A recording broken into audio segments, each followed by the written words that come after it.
আসসালামু আলাইকুম।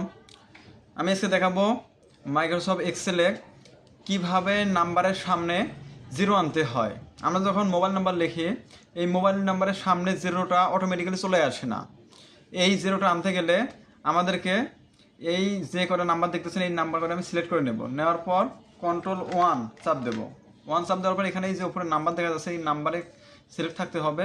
এখানে থাকার পর এখানে কাস্টমে ক্লিক করব। কাস্টমে ক্লিক করার পর এখানে আমরা যদি প্রত্যেকটা নাম্বারের সামনে জিরো দিতে চাই, সেক্ষেত্রে এখানে টাইপ করব। টাইপের ক্ষেত্রে এখানে লিখব যে ডাবল কোটেশন জিরো, আবার ডাবল কোটেশন দিয়ে তারপর হ্যাশ চাপ দেবো।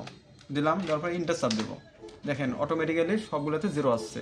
আর এখন যদি আমরা এই নাম্বারগুলো কেটে দেওয়ার পর আবার যদি লিখি 01785096949 নাম্বারটা লিখলাম, এটা যদি আমরা এখন ছেড়ে দেই অটোমেটিক্যালি জিরোটা থাকবে এখানে।